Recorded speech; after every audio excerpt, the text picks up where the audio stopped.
This is the Halftime Show with Omar Adori on Pulse 95. Listen, a lot to talk about today because we have a small final happening tomorrow. Oh boy, England face Italy in the Euro 2020 final. Who would have thought England would actually reach the final? But hey, listen, it's going to be super tough against the Italians. And the Italians are coming up strong. We're going to be discussing where it's going to be won, where it's going to be lost, how they're going to line up, and how will the managers play an integral part in that final. Now, not only that, but we're also talking about Tyson Fury versus... Oh man, Deontay Wilder is off. Officially, it has been postponed. We don't have a date, but they're thinking maybe it might be in October. We're going to be going into detail why it's off, what's happening there, what does that mean for the fighters, and how will that affect the Anthony Joshua versus Tyson Fury fight that every single person wants to see. Now, it's been very different without fans. And everyone around the world in terms of athletes have always said to themselves that when it comes down to fans, they're an integral part. This year, more than ever, we are noticing that Tokyo Olympics is going to happen without fans. And we'll be discussing that as well on the only place to be at 3, the Halftime Show on Pulse 95. This is the Halftime Show with Omar Adori on Pulse 95. It sure is that time. It's the Halftime Show and the only time that you're going to be tuning in at 3 p.m. on a Saturday with me on Pulse 95 Radio in the heart of Sharjah. Right, we've got the questions coming in. We've got people all over the world tuned into the Halftime Show, which I'm so grateful to have. Get well soon, Sanyo. Love you, bro. Hope you're well and hope you recover from your surgery. I know how it feels. And to answer your question, Sati and Masood, my shoulder is much better, thank you very much. As you can see, the attire is still there. As you see, the wardrobe changed with the accessories never changed, but the t-shirts is different. A lot to talk about. There's so many things actually in the world of sport happening. And one of the things that we're going to start off with very lightly before we get into the tactics and the strategies of the Euro 2020 is the Tyson Fury versus Deontay Wilder fight that we have been discussing on the show. You know, through the arbitrations and through the courts, they were forced to fight. Now it is off. I can officially confirm that the fight will not be happening, which was supposed to be scheduled on July 24th. The reason being is because 9 people from Tyson Fury's camp, including Tyson Fury himself, have tested positive for COVID. So that means the fight will have to be postponed. Now, we don't know if it's entirely off or not, but some people are saying that there might be a slight chance it gets back on October. What date? We don't know. So that's the first thing regarding that. But what does that mean? Now, let's enter the psychology of these two fighters. Tyson Fury was set to fight Anthony Joshua. Everyone knew after Tyson Fury's dominant performance against Deontay Wilder that it was going one way. People didn't want to really see a trilogy except Deontay Wilder, who actually is reported to have requested $20 million to call the fight off. But Tyson Fury said, you know what, I'd rather just beat you up instead. So he said he would take the fight on, which meant that Anthony Joshua would fight Usyk for now until these two fought. Now, what's going to happen here? Who does it benefit? There's people that have said it might be an element of, the Manny Pacquiao Mayweather, except it's only a couple of months. So hopefully we should be getting a fight by the latest, I would say, Jan-Feb between Fury and Anthony Joshua, if everything goes to plan. But as we know in the world of boxing, not everything always goes to plan. Psychologically, where does that put Fury, who was ready to fight Deontay Wilder and now is tested positive? For those who have got COVID before, you probably know that it does take its toll on your body, especially the fact that your energy levels will be depleted. Saying that, things have got a lot lighter in terms of remedies and medications to be able to speed up the process, but you still have to self-isolate and be careful. So now that means that Tyson Fury will have to go through that procedure of getting back on track. And as you know, he has put his body through quite a bit. So there's several things in this fight which, it asks a question. Our friend Dillian White has stepped up to the plate to fight Deontay Wilder. But I don't know if that will be possible if this is a court fight. This is an arbitration fight. This is a fight that went to the courts, which means Tyson Fury wasn't necessarily interested in it unless something like this had to bring it back together. But with this situation, will the fight go on? Will it be, in October? I guess we'll have to find out. I think both teams are confirming what the next steps as we speak. But that's the situation with Tyson Fury versus Wilder. Boxing fans, you're going to have to hold on for a bit longer until we find out what happens with that. But football fans, you're up next because the Euro 2020 final is coming up tomorrow. Plenty of things behind that. Tactics, strategy, formations. What will the coaches do? I guess you're going to have to stay tuned for more on the only place to be at 3, the Halftime Show on Pulse 95. This is the Halftime Show with Omar Adori on Pulse 95. Yes, welcome back to the Halftime Show with Omar Adori. I'm your host, covering everything sport, international, local. And shout out to everyone who's tuned in on the Instagram Live and on YouTube Live as well. And happy birthday to Spice. Hey! Spicy is a regular listener on the show, always throwing in his comments, got wicked questions, and it's his birthday today, and he started off with a workout. Well done, Spicy, that's my bro. And shout out to Aisha as well, tuning in from Denver, my sister, wicked. Okay, right, so you've asked for it. England versus Italy, Euro 2020 preview is happening right now. I know the game is tomorrow, but seeing that we don't have a halftime show on Sunday, I thought I'd give you the preview now so everyone has their stats and facts in place before we reach this much anticipated final. Now, coming into this tournament, England, by the way, this is another thing. A lot of people kind of get lost in this narrative, but England don't win things, okay? In football, they don't win things. The whole it's coming home thing, it's kind of sarcastic and it started off that way. But people kind of wrote that and they actually thought that we were serious. Then it's not, right? So that's the first thing. I just got to clarify that because I was talking to a few people and they keep saying, oh, the English are so arrogant. And I think, well, the players aren't arrogant and the coach is definitely not arrogant. So who are we talking about here? Maybe the fans are a bit, they like a bit of banter. Fair enough.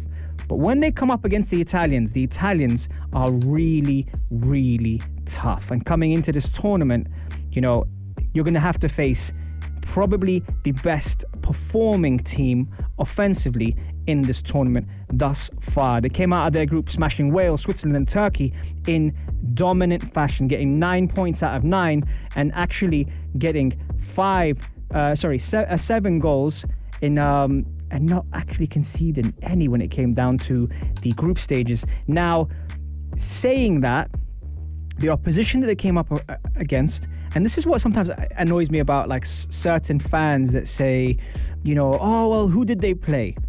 Well, Italy came in facing Turkey, which was a lot of people's dark horses. Then they're facing Wales, which were very, very challenging, and they faced Switzerland. You can only beat who's in front of you. And ironically, with all the big teams that these teams play, sometimes the trickiest fixture is not the one we're expecting as fans. So the trickiest fixture, in my opinion, when it came down to Italy, was actually Austria. Why? Because it was a different type of opposition. Italy had to have the ball most of the time. They had to be on the front foot. But Austria made it very difficult for them and actually probably caused them the biggest problem throughout this tournament. Now, saying that, when they faced the Spanish were dominant in possession and in a lot of people's eyes actually should have won that game. The difference was the Italians, in terms of structure and in terms of balance, had the right balance. Now, they almost don't like the game being taken to them, the Italians, because what happens is it exposes the opposition in many ways. But when the Italians obviously have been famous for their defensive capabilities in the past, their manager, who is an attacker, has had his own success. 6 Serie A titles, 6 Coppa Italias, and someone who ironically did something incredible in England as a manager. Ending City's 35-year trophy drought and winning the most dramatic Premier League ever was Mancini. And Mancini is someone who himself in 1990 was a substitute who didn't actually make a performance in a major tournament. And therefore he's had these small things as a coach which has helped build up the team spirit and allow players to express themselves in ways that perhaps Italian teams in the past haven't done so. Now, yes, memories of Schillaci and Roberto Baggio and all these fantastic players from Maldini and Baresi and everything come to mind. But what is it about this Italian team that makes it very, very special? 33 games unbeaten coming into this tournament, and now get to face England in the final. How will they line up? The loss of Spinazzola has been something that a lot of people who probably regarded him as the best left back in the tournament, is a shame not to have him in the final. However, their defensive structure has been solid. So they will start off with Donnarumma at the back, who's probably been the goalkeeper of the tournament, with Lorenzo Bonucci, Chiellini and Emerson at the back, which is a back four. They'll play three across the middle with the experience of Verratti and Jorginho, and the youth and excitement of Barella playing three in the middle. And then up top, they've got Chiesa, Immobile and Insigne, who have lit up the final with their touches, with their movement and with their finishing. And that's how the Italians will line up. Moving on to England. Now, plenty of things. Is it going to be a back four? Is it going to be a back three? Well, I think it's going to be a back four this time. And how are they going to play? They're going to play Pickford in goal, Shaw, Maguire, Stones and Walker will probably start, with Rice and Phillips being a revelation in the England team when Gareth Southgate was criticised for playing two holding players. That is the first part of the defensive lineup, which allows the freedom for other people, such as Mason Mount in the number 10, Sterling on the left, and Saka, who most probably will play due to his defensive capabilities, on the right, with Harry Kane up top. Now, something I will say about this team, and something that I've watched for a long time, what Southgate, who maybe isn't the most, let's say, colourful manager, out there, extra, he's someone who has united a nation and proves that nice guys can actually do well in major tournaments. As a coach, he's been very well spoken. He's been someone that has been very aware of the different cultures and the sensitivity around different cultures by insisting on certain things must go a certain way. Taking the knee in games is something that he has insisted with his players that he will stand by despite other teams not doing it, even in this tournament. He had to deal with certain things in the qualification with his players, which in the past has been very, very difficult because the England teams have had a lot of scandals. They've had club friction. They've had media issues. Well, he looked like adopting a club mentality in an international setup. And all of a sudden you see players from all around the country really bonding and being united. And as for the media, he ended up bringing the media in to be able to actually play games with the players, such as darts and snooker and pool. And those were the things that he started to do, which kind of took off a bit of pressure off him. Now, saying that as a coach and a manager, that's not always the case, because what happens with that is people will always have an opinion. And if you end up caving in and actually listening to what people say, then sometimes it distorts your own philosophy and belief, and other coaches and managers have done that in the past. So why has Southgate been so good in this tournament?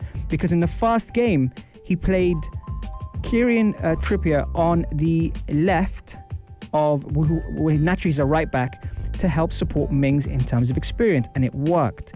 Now, England's toughest game to date was actually Scotland, and who would have thought that?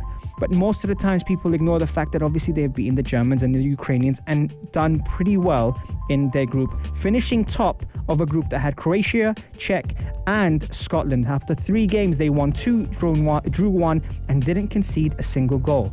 Now, what people criticize is the fact that they only scored 2 coming out of the group stages. But here's the thing. One thing he has done is taken risks when he didn't have to, perhaps, and the safest thing would have been to play other players.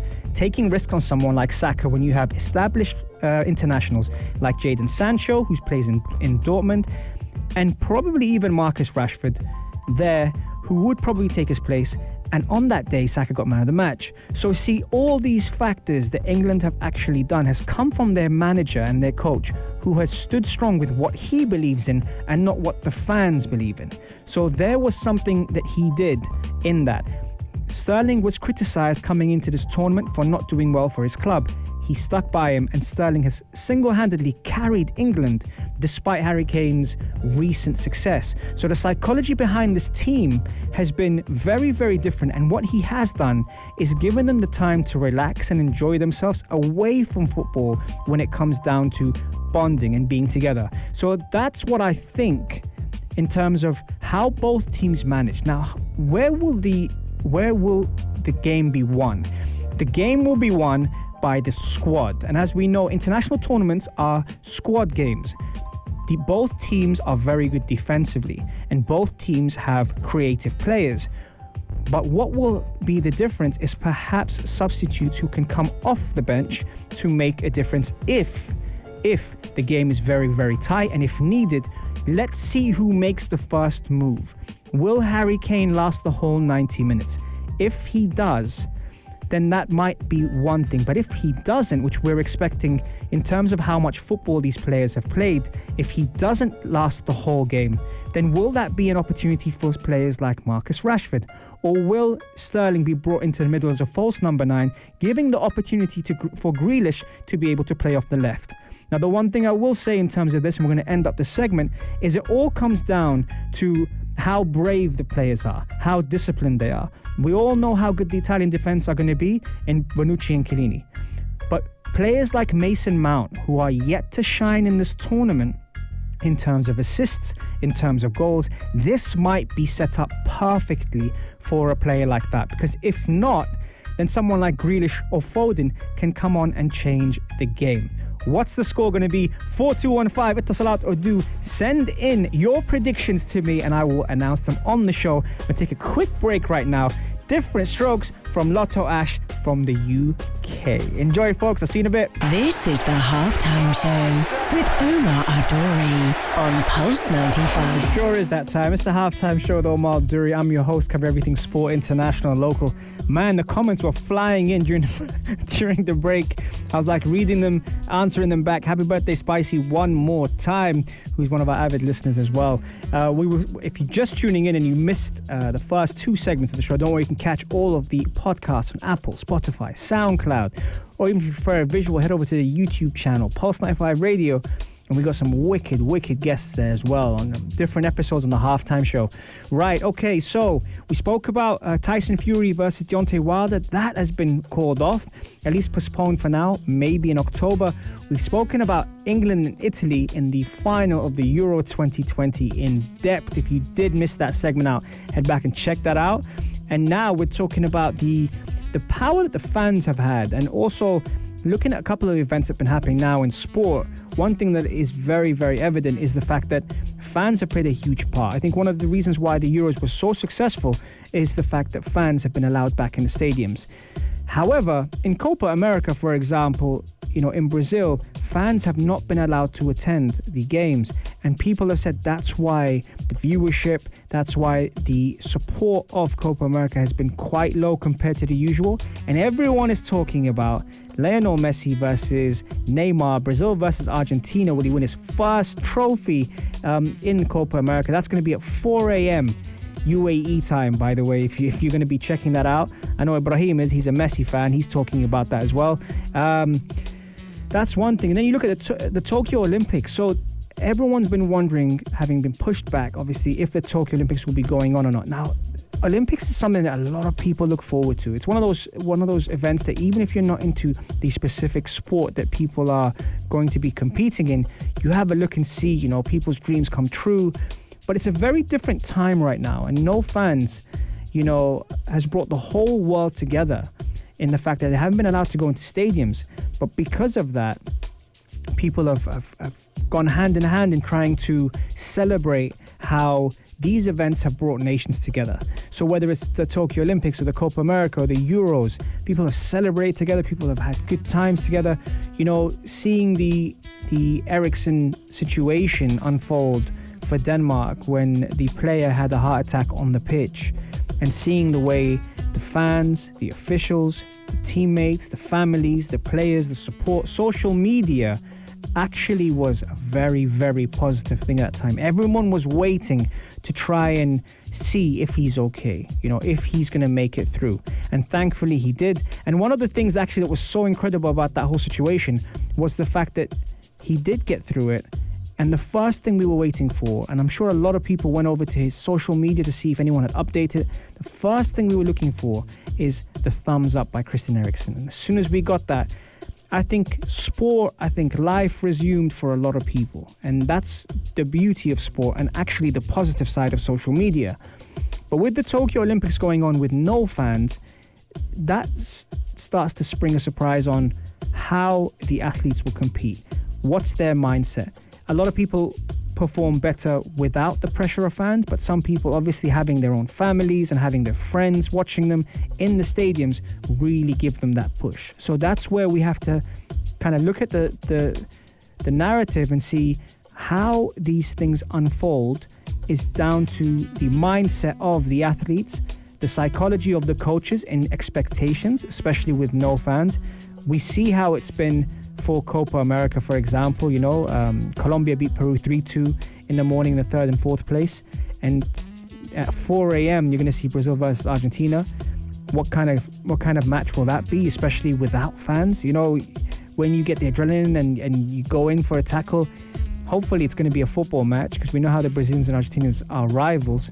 Maybe not necessarily Neymar and Messi, but if you remember the Argentina-Colombia semi-final a couple of years back, there was 46 fouls and 10 yellow cards that day, and everyone's going crazy.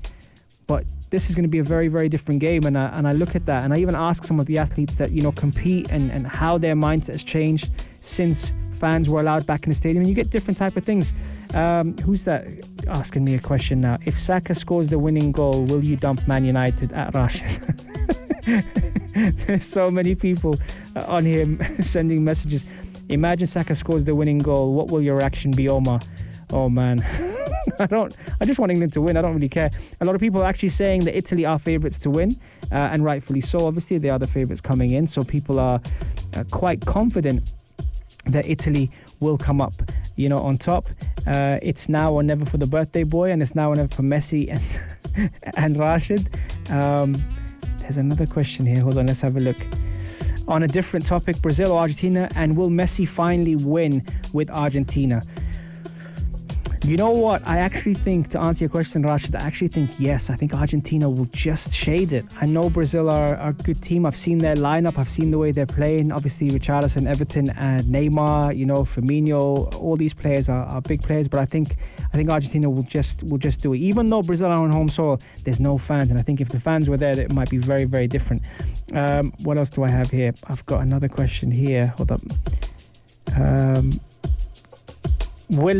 Omar, your thoughts. Will it end within 90 minutes or will it go to extra time or penalties for England? I think it will go to extra time. I don't know if it will go to penalties, but I think it'll go to extra time. Right, let's take a quick break now. We've got our final segment. Keep those questions coming in, though. I promise I'll answer the rest of them right after the break. We got some Benji Flow Deep End. This is the Halftime Show with Omar Adori on Pulse 95. It sure is that time. It's the Halftime Show with Omar Adori. Omnia Saleh, I know you're watching on Instagram Live and YouTube and listening to Pulse 95 Radio right now. Post the cookie punch. There you go. I've said it on air. Anyway, if you're just tuning in and want to catch the shows, don't worry. You can always catch our shows. We're everywhere, man. We're on podcasts, Apple, Spotify, and we were on YouTube as well. SoundCloud. We're on that as well. We've got some wicked guests on there now, and Omnia has to post it within 8 minutes, so then everyone can see it after the show is done. Don't worry, she will now. She's under pressure. Okay, so a lot of things happening. Conor McGregor, Dustin Poirier. Wow, that's going to be happening in the early hours. Argentina versus Brazil. That's going to be happening. Wimbledon women's final. That's today. Men's final tomorrow. Djokovic, can he reach the levels of Federer with 20 Grand Slam titles? Man, sport is booming right now. The Tokyo Olympics have been announced. They're going to be happening, but without fans, so we know that. There is a lot of sport right now. A lot of sports happening, and kind of so nice to just, be able to see all the different types of things that's happening out there. I don't want to say resume normality because, we still have to respect social distancing and the rest of it, but it's nice to kind of see. It's nice to kind of see, what's happening out there and how, more than anything, and banter aside, and it's coming home and all that kind of stuff, that the fans are together and the nations are together. And you saw how the whole world, got together for Christian Eriksen, and that's really, really positive. Really, really positive. So I'm very, very happy that not just because this is like a fitness and sports channel, mainly for the mainly for the fact that, you know, we're able to talk about these things. I had Big Hass the other day call me, "What's this penalty?" I was like, "Did you watch the game?" "Oh yes, there wasn't a penalty." I said, "I know, I'm just asking if you watched the game." "Yeah, no way is a penalty." I said, "Yeah, well, you know what? That's football, man. Sometimes, you know, you get lucky with these things." Hey, listen, Diego Maradona punched the ball into a goal and we're playing football. No one talks about that. So yeah, there's a lot of things happening in sport right now, and I'm so happy to be able to share this with you. Just before we wrap up, in the early hours, unfortunately, Seb Eubank Jr. had passed away, the boxer. The family of Eubank, the famous family, Chris Eubank and Chris Eubank Jr. are devastated right now. My condolences and love goes out to the families. Just another message, please don't take things for granted. You know, call people that you haven't spoken to in a while. You know, go hug your loved ones if you can, if they're in, you know, if they're in your house, and just be grateful, be mindful. There's a lot of things happening in the world right now. It's a crazy time. Let's stay united. I love you guys, and I will see you same time, same place, on the only place to be at 3, the Halftime Show on Pulse 95. Peace out, guys. If you liked this episode of The Halftime Show, drop a like and subscribe. 95. Be sure to follow us on Instagram for all our daily updates and top stories.